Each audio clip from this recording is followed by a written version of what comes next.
अपने self communication को अगर हमें बढ़ाना है तो उसके हाँ। लिए क्या टेक्निक्स है?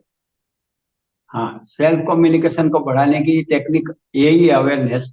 जैसे कि मैं पानी का ग्लास उठाता हूँ, तो मुझे पहला घूंट लूंगा, तभी मुझे स्वाद आएगा। बाद में तो मैं सीधा पानी गटगटा। तो चाय का पहला घूंट आएगा, खाने का पहला दो तीन कोर आएगा, वहां तक स्वाद रहता है। बाकी सब बेहोशी हो जाती है और बेचैनी हो जाती है, फिर तो हम खाया कि ना खाया एक सा हो जाता है। तो पूरे के पूरे खाने की पूरी सिस्टम है, उसमें आप ऑब्जर्वेशन करते रहो कि मैं शांति से कैसे खा सकूं। कोई खाता है, उसके साथ मैं झगड़ा ना करूं, मैं शांति से खुद खाऊं। दूसरी बात है कि नींद में से जगे तभी कोई नेगेटिव बात ना करे, या तो हंसते हंसते जगे, या हंसते हंसते बातें करे, या तो कुछ कीर्तन भजन या कोई भी ऐसी पॉजिटिव बात रख दे। जैसे हमारे वहाँ दिया बत्ती होता है, या कोई अच्छी सुगंध का होता है, इस तरह का जो होता है, इस तरह से आप कुछ भी रख सके पॉजिटिविटी के साथ। और रात को सोने जाए तो सोने के लिए तवरिया जी ने उस समय थ्री स्टेप रिदमिक ब्रीदिंग रखने को कहा है। कि थ्री स्टेप रिदमिक ब्रीदिंग का एक म्यूजिक आता है, जो 3SRB एप्लीकेशन में है।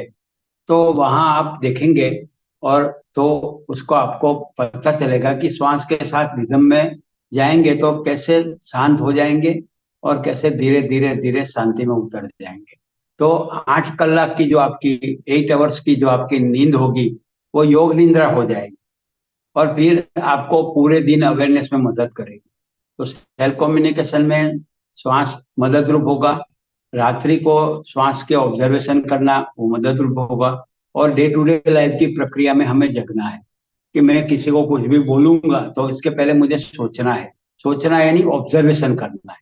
सोचना ऐसे नहीं कि मैं क्या बोलूं, मगर ऑब्जर्वेशन करना है कि मेरे ये बोलने से क्या परिणाम आएंगे। तो अपने आप काफी सारी पीड़ाएं दुख कम होता जाएगा। ऐसे धीरे धीरे ऑब्जर्वेशन बढ़ेगा।